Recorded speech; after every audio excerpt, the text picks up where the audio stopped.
Asiento, hermanos, qué bendición estar aquí. Llego como la gente pobre, con mi jarrito de té que me hizo mi esposita, como está la hermana Pati. Antes de compartir la palabra, quiero agradecer al Señor por este último día de este año que estamos en este lugar. ¿Sabe el significado de venir, aunque sea el último día del año? O por ejemplo, diciendo, pero es 25 y vamos a hacer el culto. Sí, vamos a hacer el culto. ¿Sabe por qué es tan importante? Porque mire, en Israel, ¿cuál era la forma de culto en el Antiguo Testamento?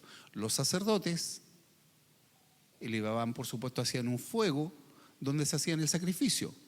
El pueblo puede que viniera o no viniera a ofrecer sacrificio, pero en el templo siempre estaba el fuego encendido. Mire, escuche esto, siempre estaba el fuego encendido. ¿Y de quién era la pega de tener el fuego encendido? De los sacerdotes. En la visión evangélica protestante que nosotros trabajamos, nosotros somos iglesias protestantes, el sacerdocio es de todos nosotros. Nosotros somos los sacerdotes, porque ministramos delante del Señor nuestra gratitud, nuestra alabanza, nuestro reconocimiento. Y sabe que hay motivos para que usted y yo le demos gracias al Señor. Hoy mismo hay personas que están pasando momentos difíciles. Hay una familia amiga de nuestra hermana que perdió al esposo, 48 años me decía, acaba de fallecer. Usted y yo tenemos vida y salud. ¿Cómo no le vamos a dar gracias al Señor? Nuestros hijos, nuestros nietos están felices, contentos. Acaban los chiquillos de tener una Navidad espectacular. Dígame si no, la felicidad es de los chicos, esa es la felicidad. Y uno se goza de la felicidad de ellos cuando ve los regalos y la alegría y que le compraron esto y lo otro. Esa es la alegría, hermanos. Y frente a eso uno tiene que dar gracias al Señor. Entonces tenemos motivos más que suficientes para alabar al Señor. Yo quiero que usted busque el libro de Nehemías capítulo 4 y vamos a leer del versículo 14 hasta el 20. Y vamos a compartir esta palabra que tiene que ver con enfrentar un nuevo año, porque de eso se trata hoy. Nehemías capítulo 4 del versículo 14 hasta el versículo 20. Y vamos a leer esta porción. Les voy a invitar que estemos en pie, como es la costumbre en nuestra congregación, para leer la palabra del Señor. Nehemías 4 del 14 al 20. Dice así la Biblia. Después miré y me levanté y dije a los nobles y a los oficiales y al resto del pueblo: no temáis delante de ellos, acordaos del Señor grande y temible, y pelead por vuestros hermanos, por vuestros hijos y por vuestras hijas, por vuestras mujeres y por vuestras casas. Y cuando oyeron nuestros enemigos que lo habíamos entendido y que Dios había desbaratado el consejo de ellos, nos volvimos todos al muro, cada uno a su tarea. Desde aquel día, la mitad de mis siervos trabajaba en la obra y la otra mitad tenía lanzas, escudos, arcos y corazas. Detrás de ellos estaban los jefes de toda la casa de Judá. Los que edificaban en el muro, los que acarreaban y los que cargaban, con una mano trabajaban en la obra y en la otra tenían la espada. Porque los que edificaban, cada uno tenía su espada ceñida a sus lomos, y así edificaban, y el que tocaba la trompeta estaba junto a mí. Y dije a los nobles y a los oficiales y al resto del pueblo: la obra es grande y extensa, y nosotros estamos separados en el muro, lejos unos de otros. En el lugar donde oyereis el sonido de la trompeta, reuníos allí con nosotros, nuestro Dios peleará por nosotros. Amén. Pueden tomar asiento.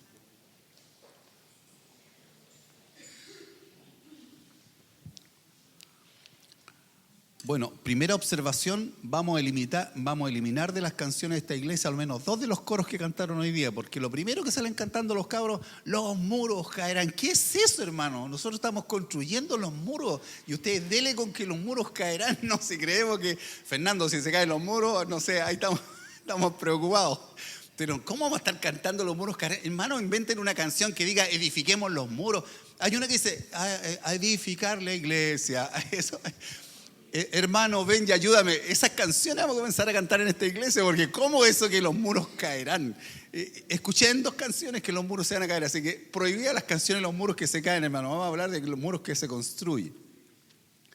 La verdad es que esta porción habla precisamente de la reconstrucción de los muros de Jerusalén. La hemos compartido en otra oportunidad, pero hoy que estamos terminando este año, yo quería compartir a lo menos 4 verdades, y me las cobra si no se las entrego aquí al final del sermón, respecto entonces a esta porción. En primer lugar, si nosotros, hermanos, miramos los versículos que acabamos de leer, lo primero que encontramos es una motivación para construir. Mire lo que dice el versículo 14.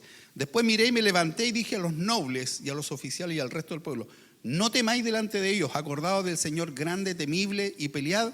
¿Por quién? Pelead por vuestros hermanos, por vuestros hijos, por vuestras hijas, por vuestras mujeres, por vuestras casas, por vuestras familias.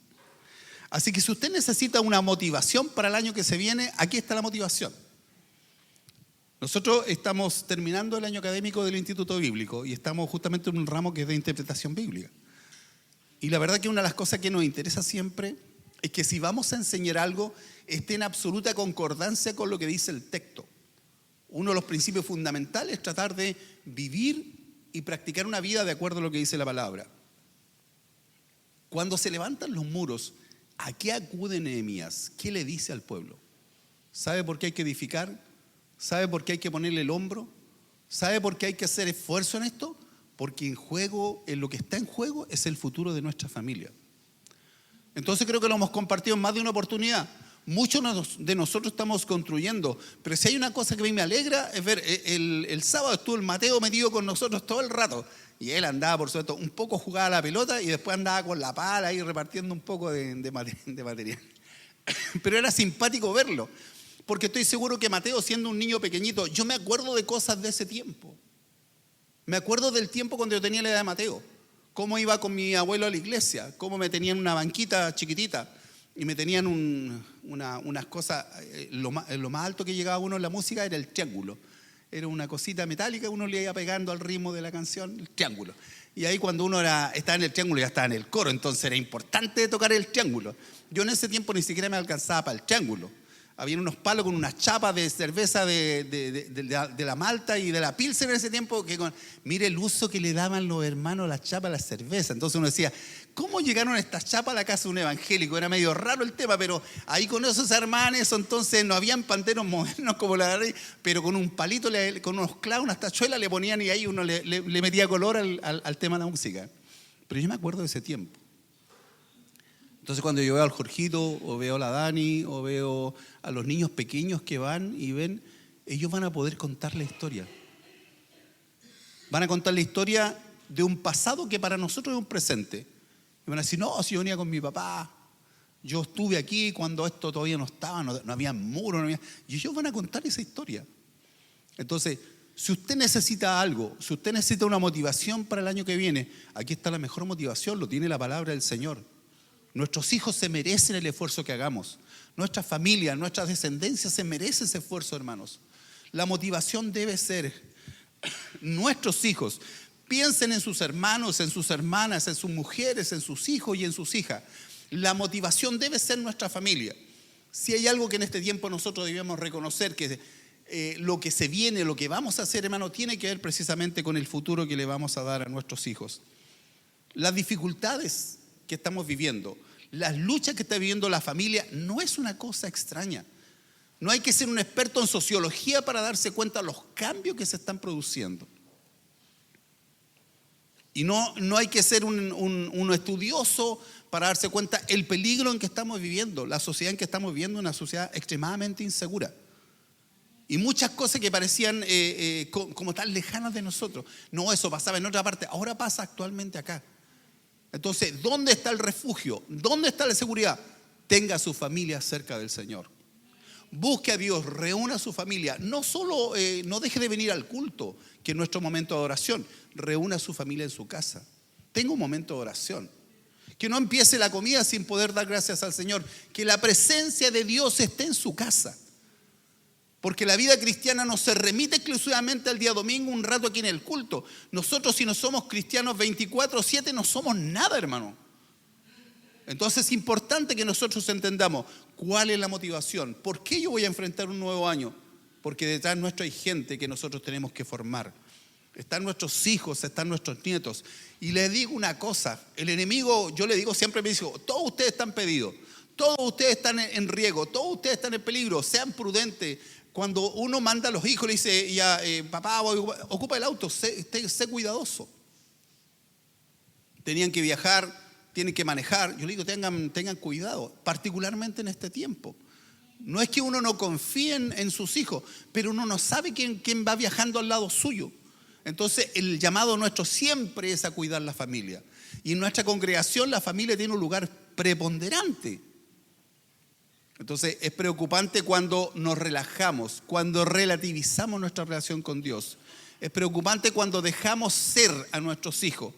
Si yo tengo una actitud cristiana, tengo que tratar de ser consecuente. Porque, mire, nosotros siempre, yo me acuerdo que uno siempre de niño, de joven, ¿qué hacen los jóvenes? Los jóvenes siempre tratan de correr el límite un poquito más allá. ¿O estoy equivocado? Siempre un permiso más, ¿no? Que no es tanto, mamá quiere estar exagerada. Los papás siempre somos exagerados. Pero nuestra pega es ser exagerados, pues. Nuestra pega es tratar de que estén bien, nuestra pega es que les vaya bien, nuestra pega es que no corran riesgo. Entonces pasan cosas raras como la que decía la hermana Ivonne cuando contaba lo de la Sofi. Va la Sofi con sus colegas y le roban el celular. Y dice, y qué bueno que le robaron el celular y que se arrancó el tipo. Pero uno dice, ¿cómo puede ser que alguien se alegre que le roben el celular? Pero si no es que le roben el celular que nos alegre. Lo que nos alegra es que no hubo ninguna cosa que lamentar porque el celular se puede volver a comprar. Yo me acuerdo que mi hijo Cristian tenía como unos 15 años y un día llegó a la casa medio molesto, así. Él estudiaba en el Colegio Adventista de Concepción. Y le dije, hijo, ¿qué te pasa? No, papá, es que unos cabros me querían quitar el reloj. Un reloj que le había comprado yo al Cristian. Entonces, ¿y qué hiciste? No, papá me dijo, yo me puse a tironear con ellos y los empujé. Y le dije, hijo, ¿por qué hiciste eso? Papá, pero si yo sé lo que te costó comprarme el celular, pues papá. Pero hijo, si eso no importa, hijo, no quiero que nunca más hagas eso.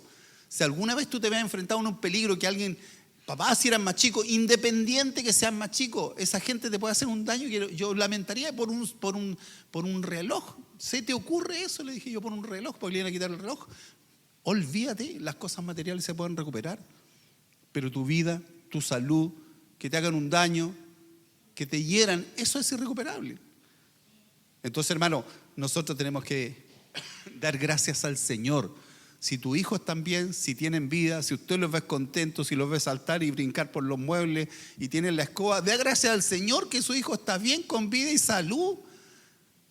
Nosotros quisiéramos tener unos hijos así como una fotografía de tamaño carnet, que no se muevan nunca, pero si los chicos están hechos para que salten y están hechos para que jueguen, y usted esté contenta que juegue, que salte y que esté en la casa, porque si no estuviera, y aquellos papás que tienen un hijo postrado en una cama, y que a mí me parte el alma cuando veo un hijo, un papá llevar a su hijo una silla de rueda que tiene parálisis cerebral, qué cosa más terrible. Y a veces nosotros decimos, oh Señor, este cabro chico me tiene loco, me tiene el caos en la casa. Que tenga el caos en la casa, una felicidad, que esté sano, hermano, que camine, que grite, que sea una radio que nunca se apaga. Mamá, papá, y la cuestión. Gloria a Dios por esos hijos que están sanos, que tienen vida, que tienen salud, que están contentos.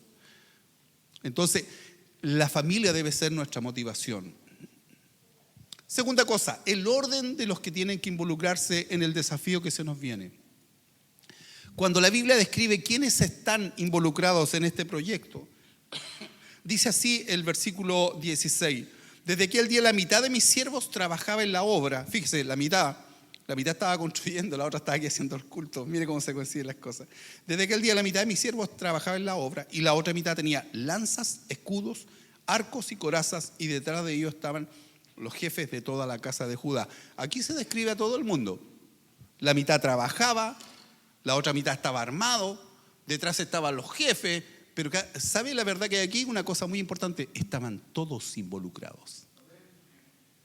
Y esto es súper importante para una congregación como nosotros, que no somos una congregación grande. ¿Sabe? Necesitamos cada una de las manos, de los corazones y de las disposiciones de nuestros hermanos de la iglesia. Cada uno.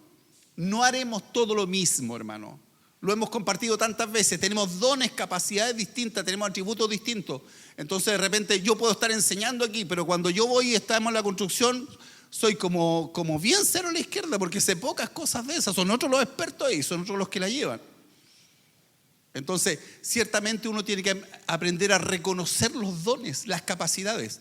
Pero lo que no podemos darnos el lujo, una congregación pequeña como esta, es que no podemos tener gente así en la galería observando así, no sé, creo que están construyendo. ¿Cómo que creo que están construyendo? Estamos construyendo un templo que es súper importante para nuestro proyecto de iglesia.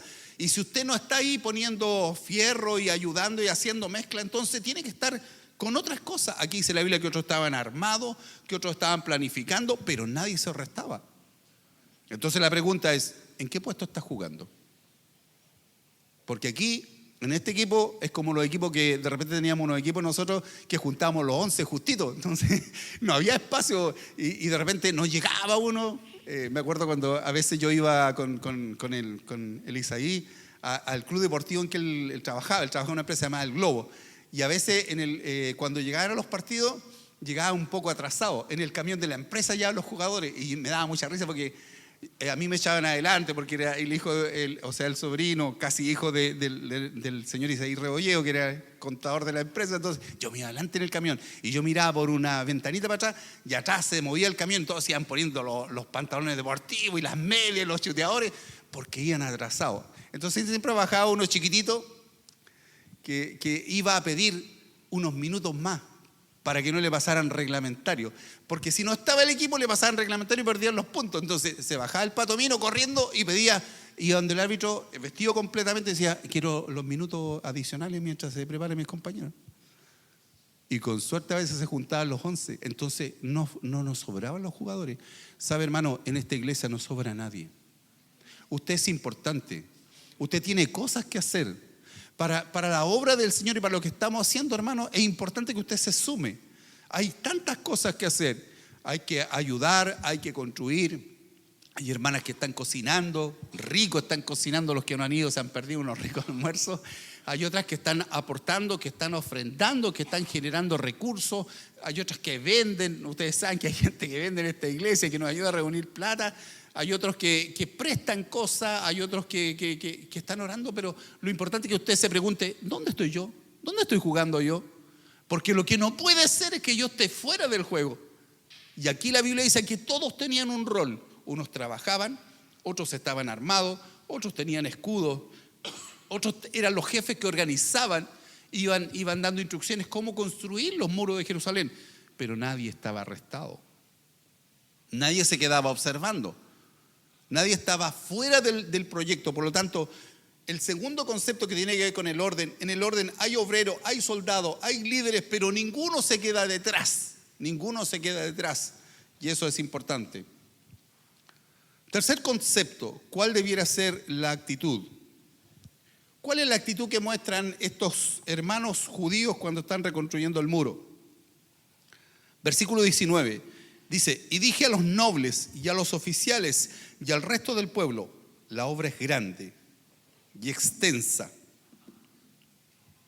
Y nosotros estamos apartados en el muro, lejos unos de otros. En el lugar donde oyeres la trompeta, reunidos allí con nosotros, nuestro Dios peleará por nosotros. ¿Qué está diciendo aquí la Biblia? Que como la pega era extensa, tampoco tenían para defender todos los frentes. No tenían para tener soldados en todos los lugares. Entonces había siempre uno que estaba con un shofar, de manera que si había un ataque en ese lugar, entonces él tocaba el shofar y pedía ayuda. Usted toca el shofar de vez en cuando, ¿no? Usted está en condiciones de llamar a una hermana o un hermano de más experiencia y decir, hermana, ¿me puede ayudar a orar? Estoy pasando un tema de salud, estoy con dificultades. ¿Usted llama para pedir ayuda? Porque yo le quiero decir una cosa. A los hermanos de la iglesia y a los pastores especialmente, el practicar la adivinación le es un pecado. No tenemos bola de cristal y no podemos adivinar. Entonces cuando usted tenga una necesidad, usted tiene que pedir ayuda. Aquí dice la Biblia que sonaba, una familia comenzaba a sonar el cuerno y todos venían a ver qué le pasaba. No, es que nos están atacando y se sumaban. Pero es necesario saber lo que le pasa a los hermanos. Y no todos están dispuestos a pedir ayuda. ¿Sabe que es necesario que nosotros pidamos ayuda? Es necesario que nosotros reconozcamos que a veces estamos pasando por tiempos difíciles. Sí, mire, ha sido Vox Populi la situación de salud que este año que se fue, la salud del pastor no ha sido una salud. Y yo no he tenido problema en decir aquí, hermanos, ayúdenme, estoy pasando un tiempo malo, estoy pasando un tiempo triste, un tiempo de lucha. Si yo puedo reconocer que se supone que estoy para cuidarles, para orar por ustedes, ¿qué problema tiene usted en reconocer, pastor, sabe que estoy pasando un tiempo de situación económica difícil? Mi trabajo está malo. O pastora, sabe que mi salud no es buena.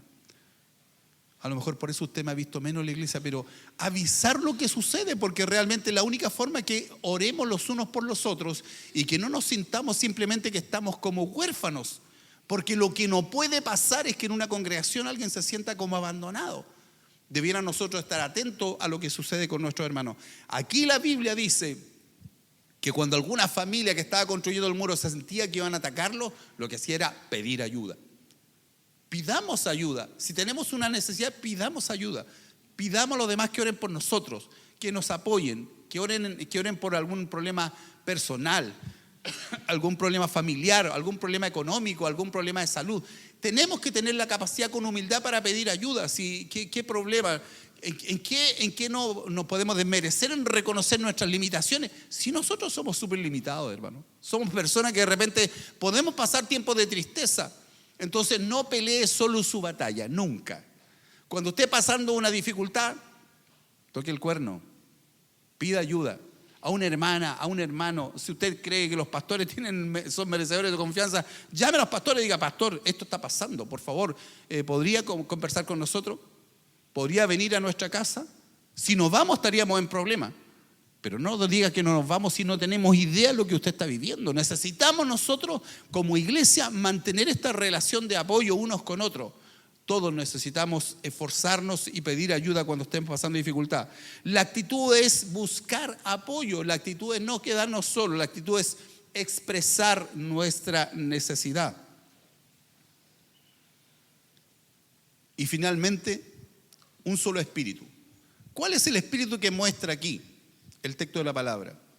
El espíritu es, si alguien está pasando una necesidad, si una familia tiene un problema de salud, si alguien está pasando una necesidad económica, ¿qué es lo que hemos tratado de hacer siempre en esta iglesia?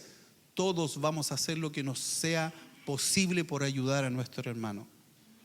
Entonces, mire, la próxima semana va a ser el primer domingo del mes del 2024. Vamos a tener Santa Cena. Y nosotros acostumbramos en esta congregación que cuando tenemos Santa Cena, hacer un día de gratitud al Señor. Ahora, si en su casa no hay comida, si en su casa usted no tiene para comprar mantequilla, no hay problema, no tiene necesidad de traer nada porque usted necesita apoyo. Pero yo creo que en la mayoría de nuestras casas el refrigerador tiene suficiente para que comamos. En la mayoría de nuestras familias no nos falta para pagar la luz. En la mayoría de nuestras familias hay suficiente para comprar las provisiones necesarias. Entonces, si en mi casa hay alimento, yo tengo que pensar que a lo mejor en alguna casa de mis hermanos puede haber una necesidad. Entonces no nos relajemos en esta necesidad de compartir de acuerdo a nuestras posibilidades con nuestros hermanos que pasan necesidad. A veces uno ve, como hay un dicho popular que dice, uno ve cara, pero no ve corazones. A veces usted puede encontrar una familia que incluso dice, oh pastor, pero si tiene un tremendo auto estacionado. ¿Y qué pasa si esa persona está sin trabajo? Puede tener un buen auto estacionado y no tiene ni para la benzina. Entonces nosotros como pastores estamos siempre preocupados de cuál es la situación de nuestros hermanos. Estamos tratando de llegar a los hogares que están pasando una estrechez. Es probable que de repente diga, oh pastor, es que se me olvida. Pero ¿saben? En su olvido se produce una necesidad en que no tenemos suficiente para ir en apoyo a los hermanos. Hemos tenido tiempo donde cuando traemos nuestra ofrenda de alimentos, ustedes mismos ven que hay un tremendo canasto. Y a veces hemos podido llevar hasta 2 o 3 personas o 3 hogares para apoyarle en sus necesidades. Pero han habido otras santas cenas y espero que no empecemos de esa manera el año 2024 en que uno ve que hay 2 como 3 cositas y no hay nada más. No hay nada más. Entonces eso no debiéramos descuidarlo porque ¿cuál es el espíritu? El espíritu que, como dice la Biblia, somos uno en Cristo. Yo tengo que tener preocupación, particularmente cuando hay una familia donde hay niños, donde hay gente menor que pasa necesidad, o hay alguien que está enfermo. Entonces, Si yo estoy provisto de la misericordia de Dios y tengo mis necesidades cubiertas, ¿cuánto me cuesta conseguir algo, proveer algo para compartir con alguna familia necesitada? El espíritu es ese, hermano. Un cuerpo, una familia, la unidad de cada uno de nosotros, porque ciertamente lo que nosotros seamos vamos a ser lo que vamos a reflejar cuando nos vayamos a nuestra iglesia, cuando vayamos a ocupar el templo que estamos terminando de construir. Y necesitamos nosotros desde ya ir preparados, que no tengamos que decir estas cosas cuando estemos allá, sino que las personas nuevas que vengan llegando vean por nuestro ejemplo, van a ver que nosotros traemos ofrenda para compartir con los necesitados. Y a mí como pastor me parece extremadamente importante mantener esto. Sé que a veces se olvidó, sé que a veces se me quedó en la casa, pero no nos relajemos en eso. Que realmente podamos mostrar el amor cristiano.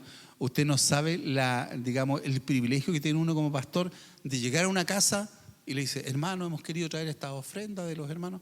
Pastor, ¿para qué se molestó? Muchos dicen eso: pastor, no debía haberse preocupado si nosotros vamos a salir adelante.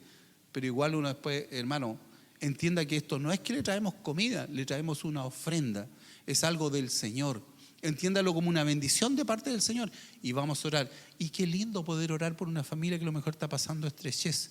Uno tiene el privilegio de llevar algo que no va a tener que gastar, que si lleva un quick ya no va a tener que comprar ese quick, o si lleva un poco de azúcar o aceite, ya algo más que va a disminuir en sus gastos, y eso ayuda y trae alegría. Y sobre todo, ¿sabe lo que alegra? Alegra el corazón que mis hermanos están preocupados de mi necesidad. Eso es muy importante. Entonces, esta porción de la palabra que habla de este periodo de construcción de los muros de Jerusalén también tiene verdades espirituales muy importantes. Tenemos un desafío por delante, tenemos un año enorme que desenvolvernos. Y en este año, por supuesto, nosotros tenemos a lo menos estos 4 elementos que cuidar. Número 1, una motivación. Ahí está su familia, mira a su hijo y sus nietos, y ahí yo creo que vamos a tener más que suficiente motivación. Número 2, un orden. Todos somos importantes, todos podemos colaborar, todos tenemos un lugar. No sabemos lo mismo, no tenemos las mismas habilidades, pero algo podemos hacer por la obra del Señor. Tercero, una actitud. ¿Cuál es la actitud? Vamos a colaborar, no vamos a olvidar a nuestros hermanos, no vamos a dejar en el pasado nuestros conceptos de lo que significa ayudar al necesitado. ¿Y cuál es el espíritu? El espíritu es que estemos juntos, el espíritu es que nos apoyemos, el espíritu es que si vemos familias, yo no tengo duda que al lugar que vamos a iniciar nuestro trabajo de iglesia, van a llegar muchas familias necesitadas. Entonces desde ya preparemos el corazón. Esta es una iglesia que históricamente ha tenido una gran preocupación por las personas necesitadas. Nosotros hemos hecho una pausa en nuestra labor social que por más de 18 años hemos desarrollado y de la cual ustedes fueron parte muchas veces. Muchas veces estuvieron con nosotros, muchas veces estuvieron en la calle, muchas veces estuvieron en la madrugada repartiendo café, repartiendo sándwich, muchas veces estuvieron en las plazas en Talcahuano compartiendo almuerzo. ¿Usted cree que eso no lo vamos a recuperar? Es nuestro deber volver a hacer eso. ¿Sabe por qué? Porque el llamado que Dios nos hizo como iglesia tiene que ver con estas 3 tipos de cosas. El trabajo misionero, predicar el evangelio, 1. El trabajo docente, seguimos haciendo clases, seguimos enseñando la Biblia. Y tercero, la acción social. Es parte del alma de la iglesia Centro Cristiano Protestante. Y usted es parte de esta iglesia. Y yo sé cuánta alegría le da a usted colaborar, aportar, traer una ofrenda. Yo sé que lo hacían con mucho gozo. Eso hay que recuperarlo, hermanos. Y nosotros, teniendo el templo, tenemos que volver a nuestras labores. Porque no basta con que nosotros tengamos un discurso de misericordia con los que sufren, si no tenemos una praxis de poder apoyar a esas personas. Entonces Dios nos ha bendecido y nos sigue bendiciendo con personas con muchos atributos y muchas capacidades. Y esperamos que todas esas capacidades algún día estén a disposición de las personas que más necesitan. Así que Dios nos ayude para que esta palabra que tiene que ver con la reconstrucción de los muros, que nos toca tan de frente a nosotros, que estamos reconstruyendo, estamos construyendo el templo, entonces que también nos haga ver, no hay más grande alegría que poder estar sumado a la obra del Señor. ¿Sabe por qué? Porque cuando terminemos, inauguremos, usted va a decir, algo de lo que Dios me dio, yo también lo puse en este lugar para que la gente pueda venir a reconocer al Señor. Algún fierro, algún vidrio, algún poco de cemento que está aquí fue de lo que Dios me bendijo, que yo te pude abrir la mano para el Señor. Y eso yo le puedo asegurar que da una gran satisfacción. A mí me toca pasar por lugares donde estuve colaborando en la construcción de las iglesias.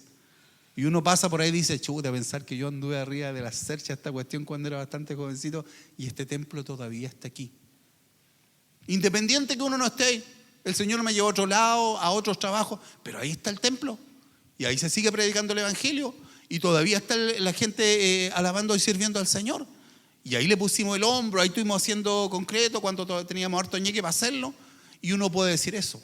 O más aún cuando uno ve que el templo que hicimos de madera ahora lo están echando abajo y están haciendo un templo de concreto, de un tremendo edificio. Uno dice, qué alegría. Porque de lo que hicimos ya han avanzado tanto los hermanos que están haciendo algo mucho mejor. Gloria a Dios por eso.